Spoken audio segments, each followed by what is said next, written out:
My wife is the smartest and most put-together human being I've ever had the pleasure of knowing, and it baffles me how an angel such as her could settle for a mess like me. And not only did she agree to put up with me for the rest of her life, but she also decided we should have a child. This amazing person who fucking killed it in university and ran her own business that was successful enough to keep more than 24 people comfortable, wanted to procreate with a cunt who barely even finished his GCSEs.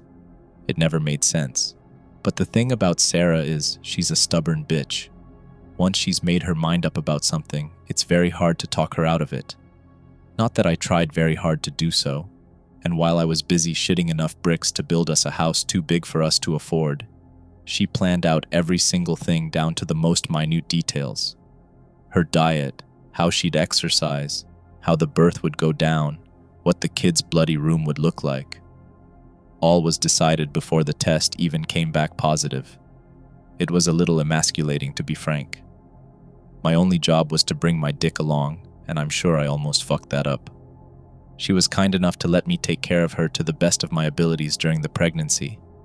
With all her planning, she'd forgotten to take into account the human person she'd have growing in her belly during it all, and the difficulties that had come with it.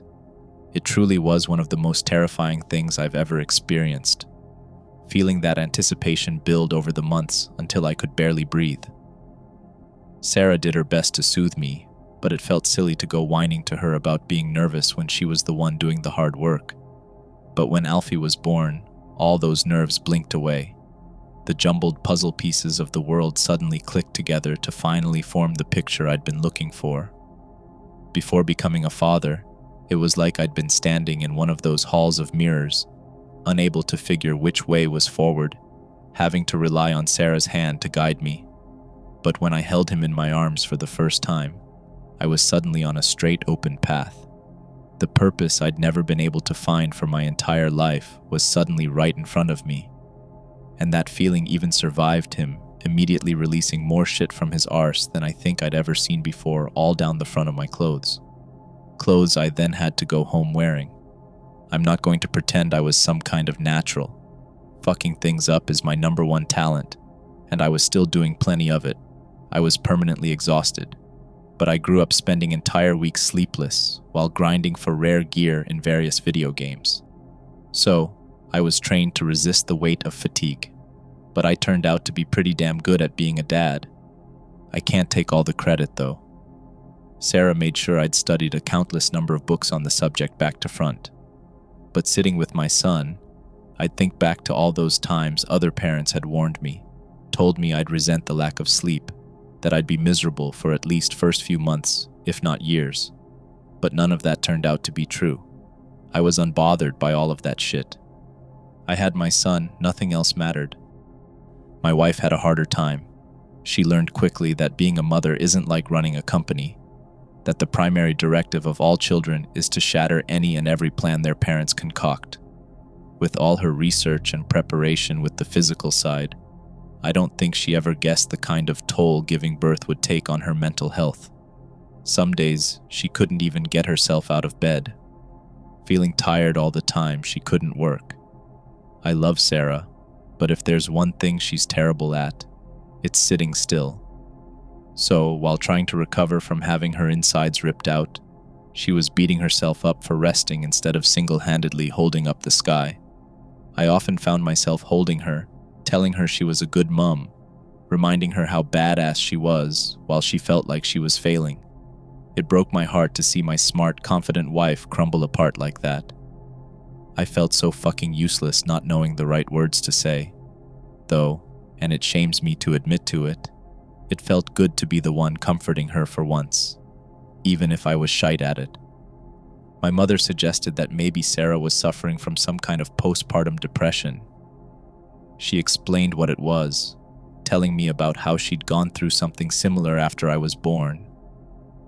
I managed to convince my wife to start seeing a shrink, which helped. She still had her moments, but the color was returning to her, and she was able to get out of bed more, even leave the house. One day, when Alfie was about a month and a half old, she came home from a day out with him looking on the verge of a breakdown. I asked what was wrong, and she practically collapsed into my arms. "I almost lost him," she whimpered into me. After calming her down and putting Alfie to bed, I got the full story from her. She took her eyes off him. It was a tiny, insignificant amount of time that turned out to be a travesty. She'd stepped away for maybe a minute to quickly grab something, and when she returned, he was gone. A frantic few minutes proceeded where she searched desperately, eventually finding him still in his pram, not too far away. I soothed her as she cried, telling her that one mistake didn't mean she had failed as a mother, but part of me thinks she never forgave herself for it. The story didn't quite sit right with me, with the pram rolling off all by itself, but I didn't want to interrogate her too much. My son was fine. That was what mattered. I just assumed the wheels on the pram hadn't locked properly or something. Maybe the wind blew or something had bumped it, but now I know the truth, that was when it happened. That was the moment my life began to fall apart. Sarah started watching Alfie much more closely after that, a mother's guilt weighing heavy on her shoulders. She'd go running to him at any and every sound he made. I'd find her hovering above his crib, sometimes late into the night, watching him sleep. I noticed Alfie crying a lot more than he used to. He was never quiet by any means, but now it was almost constant. Sarah explained it to be hunger, that he was just growing, but I swear some days she was feeding him every half hour. One day when I'd managed to convince Sarah to get some rest, I sat with Alfie in my arms, rocking him slowly, listening to his breathing. It was much deeper than before, much more strained, like the air scratched the inside of his throat on each exhale. I watched his chest move up and down with each labored breath, wondering just how a baby could eat so much, yet still look so skinny. The first visit to the doctor came when I walked into the baby's room to find Sarah propped up against the crib, half unconscious with blood leaking from her nipples. The mental image of Alfie laying asleep with crimson-stained lips still makes me shiver. The doctor couldn't find anything wrong with Alfie, giving us a few half-arsed guesses, such as colic, and suggested we start using bottles if the feeding is too hard on Sarah's breasts. An air of judgment dripped from his words like venom. Sarah burst into tears on the drive home. We started feeding Alfie through bottles, something he took to without any difficulty, which I thanked God for. Things seemed to get a little easier for a while, though we ended up needing to buy formula alongside the breast milk because he was eating it all. I did the maths once. Alfie was eating sometimes over 10 times what a baby was meant to eat. We were spending hundreds of pounds on anything the little man would let down his throat, but he never seemed to gain weight, his skin still taut on the ridges of his ribs. After returning home with bags filled mostly with baby formula, completely forgetting at this point to get anything for me and Sarah to eat, I found Sarah sat in the middle of the living room, holding Alfie to her chest and crying. "I think he's sick," she managed out between sobs. Alfie's skin had turned a jaundice yellow and felt rubbery and slick. When I finally managed to pry his eyes open, I found the same for them. The sclera now a murky, bloodshot brown. We took him back to the hospital where we sat unable to even breathe as the doctors ran test after test after test after test, enduring side eyes and whispered expressions of disgust. But they again didn't find anything, nothing that could cause any of the symptoms Alfie displayed. Even after monitoring him over several nights, the useless bastards couldn't find anything. Eventually, we just had to take him home. What the hell else were we supposed to do? Spend our entire lives in the hospital? Other than the yellow skin and eating habits, there didn't seem to be anything else wrong. He wasn't in pain. He looked malnourished, but I could tell just by the void in my pocket that he was far from it. I just felt so fucking useless. Time was blending together at this point, whether due to the lack of sleep or the identical days, so I'm not exactly sure how many weeks it had been since me and my wife had slept in the same bed, but I think Alfie was about 4 months old. We were on a schedule of shifts. One of us would sit with Alfie, feeding him over and over while the other person stole a few hours of darkness. One time I had run out of bottles but didn't want to wake Sarah. She was coming apart at the seams. We both were. It was agony to see her like that. This woman I thought could take on the whole world, now with frazzled, unkempt hair, sagging skin, permanently roomy eyes. We hadn't even washed our clothes in weeks. I don't think she had a single shirt that didn't have bloodstains on the chest. I wanted Sarah to have at least one full night's sleep. So, I let Alfie suckle on the tip of my finger, hoping that it'd delay the mind-breaking wailing by just a few more minutes. And it worked. The silence was so blissful I began to nod off myself. But just as my eyelids made my vision flicker, a sharp pain shot through my hand and woke me right back up. I yelped, yanking my hand from Alfie's mouth, almost throwing him off me on instinct. Immediately he began screaming, the sound cutting into my eardrums with a similar pain to what I'd just felt in my hand. But I was unbothered, my attention absorbed entirely by the bead of blood trickling down from the tip of my index finger. Sarah and I had basically stopped speaking to each other, unless it was about Alfie. No more giggle-filled conversations about the most ridiculous things. No more romantic dinners and inside jokes. No more intimacy, emotional or physical. No more love. Just two zombies funneling milk into a screaming infant, like insects whose sole reason for existence was to feed their queen. I stopped on the doorstep after a shopping trip once, my forehead pressing against the door as I listened to Alfie's scream pierce through the walls like bullets from a machine gun. I could hear it throughout the entire street as I walked. I'd heard comments and complaints from just about every person who lived anywhere near us. I'm ashamed of it, but I thought about turning around, walking back to the shop or to a pub, anywhere. I just wanted to not hear it for a while. It was strange. It'd been just 5 months, almost nothing in the grand scheme of things. Yet it felt like looking after Alfie was all I'd ever done. I could barely remember life before. I struggled to recall the names of friends I'd celebrated with when he was born. I knew going into it that having a kid was supposed to change your life, but I had been utterly consumed by it. I tried to smother those disgusting thoughts, but they didn't relent until I heard Sarah inside. "Shut the fuck up!" along with glass smashing and a thud. With my heart trying to burst out of my chest, I dropped the shopping at the door and rushed inside. I heard another smash before I reached the room, finding glass and ceramic strewn across the floor. Alfie was on the kitchen table, screaming so hard his yellow face was turning shades of purple. "Shut up! Shut up!" Sarah kept shouting as she picked up another plate to throw. Her pale face was covered in tears and snot, her neck and arms bearing scratches that oozed blood. I grabbed her and yanked her back, asking what the fuck she was doing. "I can't do it. He won't stop. He hasn't stopped. I can't. I hate him." She gasped when she realized what she'd said, dread tightening around her pupils before she burst back into tears. I set her down in the living room before returning to Alfie, doing everything I could to get him to finish the 2 bottles Sarah had been trying to give him. It took me almost an hour to finally get him to quiet down. I put him to bed and quickly rushed back to my wife, hoping we could talk in the 5 minutes of quiet I'd bought us. Sarah was sat on the sofa, rocking back and forth as she cried, her hands balled at her ears with clumps of hair that she'd ripped out. I crouched down in front of her, placing my hands on her bouncing knees. "Can you look at me?" I asked. She shook her head rapidly.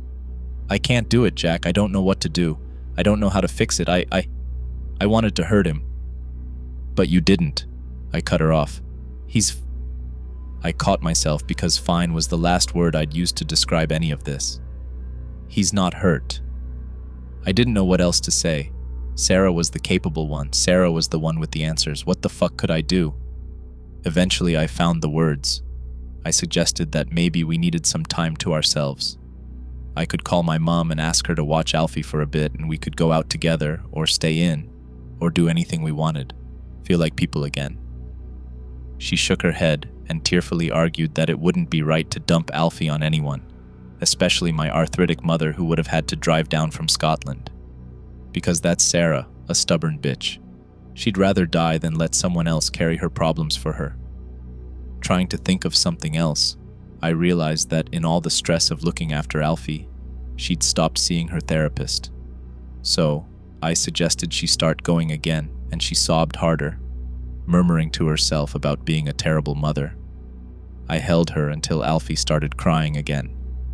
A few days that melded together later, and Sarah had a meeting with her shrink. I encouraged it, but also dreaded having to be alone with my infant son.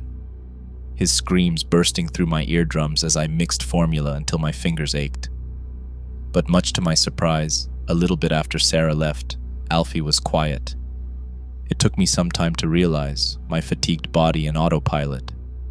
But at some point, it hit me that the screaming I was hearing was just the echoes in my head, and Alfie was laying in his crib perfectly tranquil. It terrified me at first. I thought he was sick or hurt, but when I picked him up, he was fine. I sat in my living room, rocking him in my arms as I watched the television, like I used to just after he was born, like I used to before that day Sarah took him out. And though he was still bony and yellow and fussed for feeding every half hour, he wasn't screaming. I racked my mind wondering what I did to calm him down, but the only difference I could find was Sarah's absence. My heart felt heavy at the prospect of telling her. I thought she'd read into it in a bad way. It had to be a coincidence. But there was no way she'd think that. My fears were in vain, though. When she returned home, she seemed okay, quiet, maybe a little cold. I chalked it up as the come down from an emotional conversation. But when she looked at Alfie in my arms, there was something in her eyes that almost made me wince. I don't really know how to put it in words. Not hate, not apathy, suspicion. She seemed withdrawn for the rest of the day, not going anywhere near Alfie. Again, I just assumed maybe whatever she'd discussed with the shrink had left her emotionally drained. I considered asking her about it, but figured that wasn't the kind of thing that should be shared, even with me. I decided just to give her space and time to figure herself out. What I would give to go back and change that decision. Maybe we could have worked it out together. Maybe I could have helped her. She watched me feed Alfie and put him to bed, and when I pushed through my worry and expressed amazement in how he was still quiet, she just shrugged. She volunteered to watch over him that night to make up for leaving me alone and encouraged me to get some sleep. I suggested that maybe she come to bed too, that maybe whatever it was that was wrong is now over. Maybe it was just colic, that he's quiet now, and we'd be able to get some real rest. I was halfway begging. I just wanted to share a bed with my wife again. She shook her head, her dispassionate eyes analyzing our son's skinny yellow body as his prominent rib cage slowly rose and fell. Her arms crossed tight over her chest, her face struggling to keep the sneer suppressed. Apprehensively, I relented, recognizing the look of stoic resignation that she'd put on when making a tough decision, and knowing that look meant she'd made her choice. Sarah was always a stubborn bitch. Once she made her mind up about something, it was impossible to talk her out of it. So I went to bed, but even with the now months' worth of sleep debt I'd accumulated, sleep was distant. I had this terrible sensation churning in my gut, an alien buzzing in my brain, an intuition. Even now I don't think I could say for certain what it was, some nebulous sensation, but it made the echoes of Alfie's cries in my head become deafening. I listened as Sarah went downstairs, a heaviness in her steps. I listened to the banging as she rooted around the piled-up dishes and bottles in the kitchen. I listened as she marched back upstairs, each thump making my breath hitch, that horrible stir roiling in my stomach like rocks in a washing machine. Eventually, the arcane feeling of my skull wanting to cave in became unbearable. I got up and, with slow, soft steps, crossed the hall back to Alfie's room. I peeked back inside to see Sarah hovering over the crib like she would, just after she almost lost him on that day. My lips fought against my unease, trying to smile, thinking she was just weary of why Alfie was suddenly quiet. But then I noticed the knife in her hand.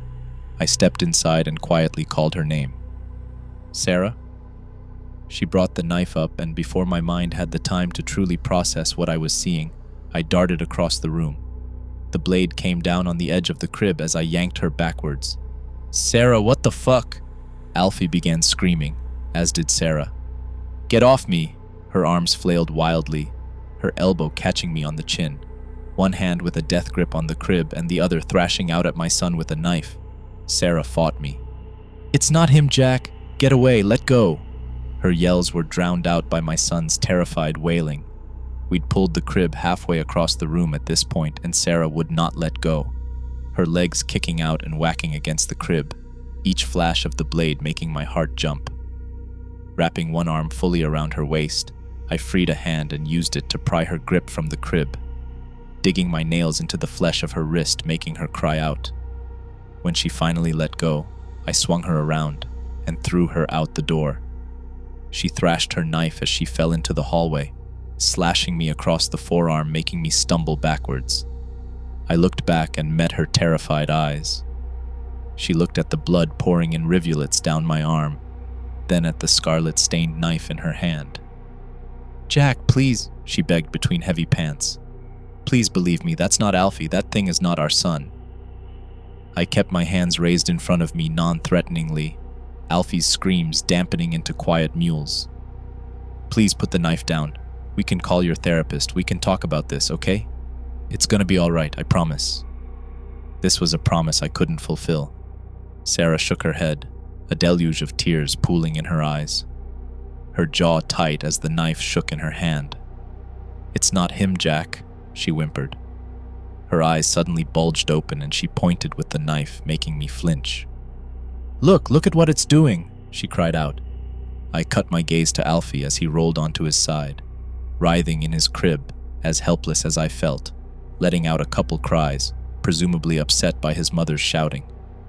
Controlling my breathing, I took a step towards Sarah, keeping myself between her and Alfie. "Put the knife down," I pleaded. "That's not Alfie," she shouted again, growing frantic, the woman I love now a rabid animal. "That's not my son." My eyes kept darting to the door, which she must have noticed, suddenly becoming quiet, her face sharpening with determination. After a moment that felt like an eternity, I dashed forward. Sarah moved to block me, but I punched her in the face, sending her sprawling out into the hallway again, stunning her long enough to slam the door shut. I had just enough time to pull a wardrobe over to block the door before Sarah slammed herself against it, her mournful wail shattering something deep inside me. She hammered against the door, the metallic thuds as she slammed the knife against the wood. "Jack, no, please, that's not Alfie. Please, listen, it's a monster. It took him. Jack, please, let me in, let me show you." I grabbed my phone and called the police, my voice shaking as I described a scene I didn't want to believe was really happening. The time I sat there with my son, Sarah begging me to open the door, begging me to realize that thing in the crib was not my son, felt like an eternity. One I assume will be repeated for me endlessly when I reach hell. I cried my fucking eyes out when I heard them kick in the door and drag her away. People told me all kinds of reasons and excuses. A mental breakdown, psychosis. I didn't care about the why or the how. The pain that comes from fighting the belief that the woman you've loved for most of your life is actually a monster is something words cannot define or assuage. My wife was gone. Now all I had was my son. Nothing else mattered. After trying to explain to the police the same things she told me, Sarah was put into a psychiatric facility. I tried to visit her a few times, but all she'd do was scream at me, pleading to find Alfie and kill that thing that stole his place. Eventually, it became too painful to see her, so I stopped going. I abandoned her in there. I betrayed my vows by abandoning the person who showed me what it was like to live. Alfie stopped crying almost completely after that. He'd whine when he wanted feeding every 30 minutes, but other than that, he was quiet. It made me wonder if maybe Sarah had been doing something to him, to make him the way he was. Maybe she'd been hurting him or poisoning him. I read up on Munchausen syndrome by proxy. I read up on postpartum psychosis, and just about every other disorder I could find. Not a day went by and didn't break down sobbing. I wanted to give up and fade into that cloud of darkness that had encompassed my life, like a stone sinking into the sea, but I couldn't. So, I put the pain into caring for my son, into finding the strength to do all the things that had once been shared between the two of us. I switched off all those parts of myself that Sarah had once nurtured until the only thing I had the capacity to feel was a father's love.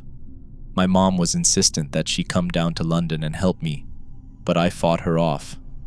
Every time she offered it, I'd become almost nauseous at the prospect, like my body was repulsed by the idea of not doing this alone, at the possibility of what happened to Sarah happening again somehow. I think the only reason I still answered her daily calls was because if I didn't, she was wont to appear at my doorstep unbidden. I can't recall how much time passed between Sarah's meltdown and the day I collapsed. It might have been months, it might have even been years. Time for me now is a melange of hazy splotches. I remember just before I collapsed.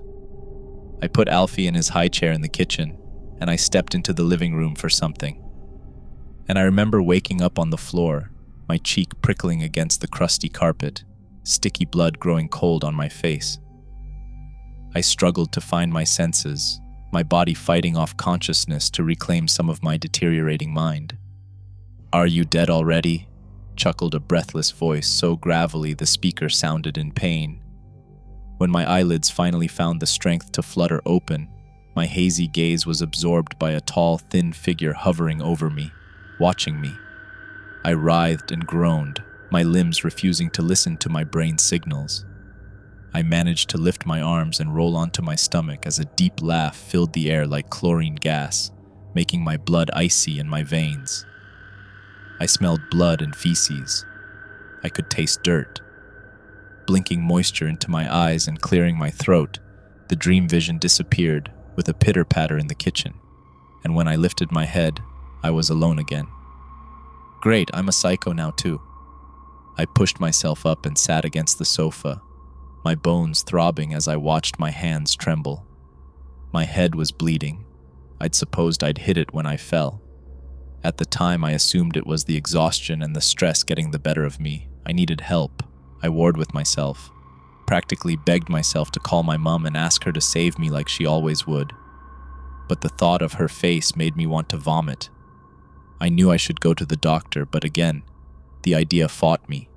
The prospect of describing my situation to anyone made me angrier than I'd ever been before, strings of violence tugging at my mind.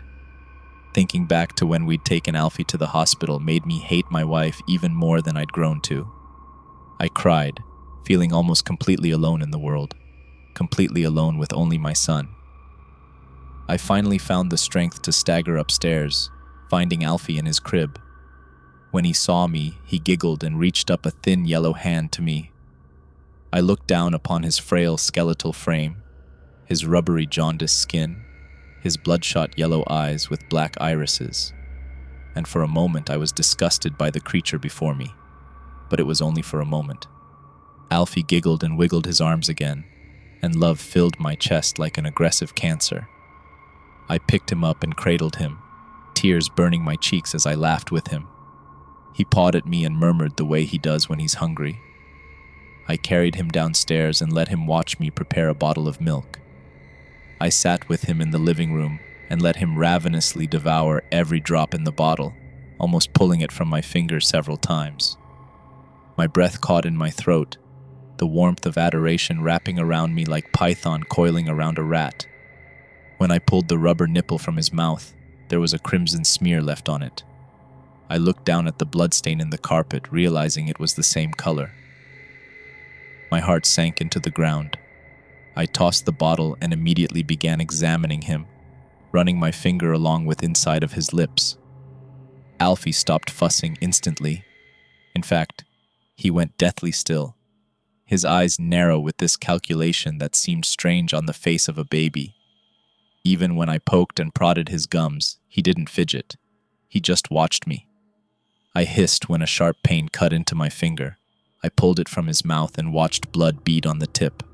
With my pinky, I folded his lips back and looked closely at the dark purplish gums in my baby's mouth. It felt like a winter wind washed over my shoulders as I stared down at the tiny needle-like points poking out. I blinked several times, wondering if maybe I'd hit my head harder than I thought. Maybe I was still dreaming. But it was when I noticed how he was looking at me that the world went silent. His face was cold, stony. His eyes were filled with contempt, an expression an infant was not meant to display. "All right, mate, let's put you back to bed," I said with forced cheer and a chuckle that I had to squeeze out of my diaphragm. I don't think he bought it, his icy stare remaining fixed to me until I closed the door to his room behind me. My heart was racing so fast I was worried I'd cough it up. My mind was a cacophony of noise, but there was one thing I couldn't stop thinking. Sarah's words. "That's not Alfie." I closed myself in my bedroom in a panic. It couldn't be real. I must have been having a breakdown like Sarah did. "It's a monster." That was my son. My fucking blood. My flesh. Part of me. He was just teething. That had to be it. Wasn't he about that age? I couldn't remember. Why couldn't I remember how old my son was? I couldn't remember anything. I couldn't remember my friends' names. I couldn't remember my mother's address. I couldn't even remember where I'd bought the formula I'd been feeding him. Feeding it. No, this was insane. I was sleep-deprived and stressed from having my wife try to kill me and my son. I was having some kind of mental health crisis and needed to finally get some help. I searched around for my phone, eventually leaving my room to search the house, under every pillow. And I found it. In the toilet. The screen smashed. Dead and unusable. I never bring my phone into the bathroom. Moving back upstairs, I peeked into Alfie's room. He was sat upright in his crib, watching me plainly, curiously. He had never sat up before then, and I had a nasty realization settle in my gut. It knew. It knew that I knew, like Sarah knew. I closed myself in my bedroom again and blocked the door, remaining hidden away until the sun rose the next day. Alfie started crying at some point, but after a while he realized I wasn't coming and stopped, remaining silent for the rest of the night. After a shit ton of Googling, I concocted a plan that I was sure certified me as a nutcase. Because I had to be certain. Before I did anything, I needed to be 100% fucking certain. And when daylight turned the outside world into a blinding wasteland, reminding me of just how alone I was, I left the room to gather what I needed. As I put the things together, I felt stupid. Everything in me screaming that this was ridiculous. Alfie was my son. I was having a crisis, and just needed to stop. But there was something deep inside me that knew I had to do this. Once I had everything together, I made my way back to Alfie's room. He was laying in his crib, his skeletal chest pulsating with shallow breaths. I drifted through the room, very hesitantly turning my back on him as I laid everything out on the changing table. Then I began. I opened the carton and plucked up the first egg, cracking the shell on the side of the pot before dumping the contents onto the floor beside my feet. I then placed the shells into the pot and began to stir. I did it again and again. On the third egg, Alfie laughed, making me freeze while I listened to the creaking of the crib as he moved. I repeated the absurd action until the contents of nearly a dozen eggs covered the floor, my socks soaked with yolk. I then placed the empty carton on my head and took the pot in both hands to begin tossing the eggshells like you would an omelet. Alfie laughed again, and then it happened. "Why are you doing that?" A strained, harsh, gravelly voice cut through the silence like a lightning bolt. My eyes burned and vision blurred as tears threatened to drown me. Sarah was right. She was right, and I didn't fucking listen. My entire body trembling with fear, I placed the pot filled with eggshells onto the changing table. I didn't look at it. I just as calmly as I could manage, walked out of the room and into my bedroom, piling half the furniture in front of the door to give me the time to type this up. Alfie has been crying louder than he ever had before, the noise like sandpaper raking my brain. But now he's suddenly stopped, and I'm not sure if I'm just losing it, but I'm certain I just heard the door handle jostle. There's an occasional creak now, in the wall, on the stairs, the floorboards, as if it's moving around the house, trying to be quiet, waiting for me to come out. I'm not sure exactly why I'm writing this. Maybe someone could use this to see the signs I missed. Maybe I just hope at least one person in the world won't think I'm an evil piece of shit for what I'm about to do. Maybe I'm just using this to delay the inevitable. Once I've done what I know needs to be done, I'll come back and type up an update with what happened. Sarah, if you ever read this, I'm sorry. I'm so fucking sorry.